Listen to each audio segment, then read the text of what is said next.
3.5 হাত মাটি। সুদীর্ঘ পথেরও শেষ আছে, আছে এই মোহনীয় বসুন্ধরার।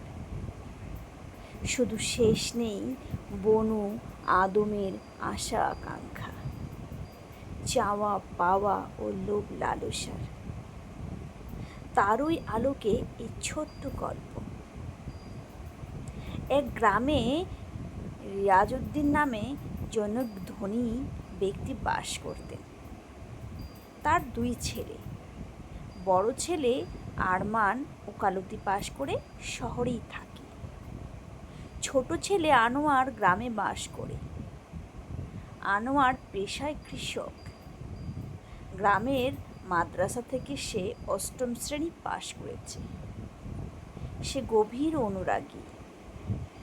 গ্রামেই সে বিয়ে করেছে।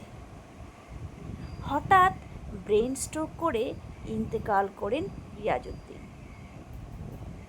বাবার দাফন কাফন শেষে 2 ভাই একত্রে বসে আলোচনা করছে। বড় ভাই বলছেন, শোন আনোয়ার, বাবার মৃত্যুর সময় সম্পত্তি আমাদের 2 ভাইয়ের মধ্যে ভাগ করে দিয়েছেন। গ্রামের জমিজমা সব তোমার, আর শহরেরগুলি আমার। আর বাবা যেহেতু জমি বন্টন করে দিয়েছেন, সেহেতু আর কোনো প্রশ্নই ওঠে না। আরমান ছিল ছোটবেলা থেকেই লোভী প্রকৃতির, আর মিথ্যা বলায় পারঙ্গম। ছালাত সিয়াম সহ ধর্মীয় কার্যাদি পালনে ছিল তার চরম অনীহা। তবুও মাঝে মধ্যে শুক্রবারে মসজিদে গেলেও বলতো, এই দিনে সব লোক যায়, তাই আমিও যাই। আরমানের গ্রামের বাড়িতে জমি তেমন ছিল না, শহরেই সব। ব্যাংক ব্যালেন্স সহ বেশ কয়েকটি বাসা। আরমান সাহেবের 2 ছেলে হেলান আর বেলানকে প্রয়োজন মতো লেখাপড়া শিখিয়ে তার ব্যবসায় দায়িত্ব দিয়েছেন। আরমান সাহেব বৃদ্ধ বয়সে উপনীত। আগেই সম্পত্তি 2 ছেলের মধ্যে ভাগ করে দিয়েছেন। শরীরে তেমন জোর নেই বললেই চলে। সব সময় ঘরে তাসবিহ তাহলিল করে সময় কাটান। মাঝে মাঝে ওয়াজ মাহফিলে যান এবং অনেক পাপ পুণ্যের কথা শুনেন।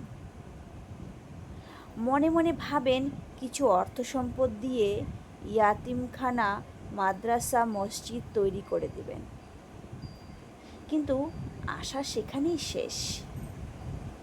অর্থ সম্পদ তো ছেলেদের হাতে, আর ইদানিং ছেলেরা কাজে এতটাই ব্যস্ত যে পিতার খোঁজখবর নেয়ারও সময় নেই। আরমান সাহেব শুধু অন্ধকার ঘরে বসে পাপ পুণ্যের হিসাব কষেই সময় কাটান।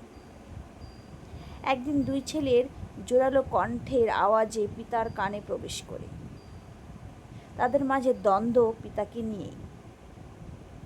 সারমর্ম হলো, হেলান বলছে, দেখ বেলাল, বাবার শরীর খারাপ, কখন মারা যায় বলা যায় না, কবর দেওয়ার কথা তো ভাবতে হবে।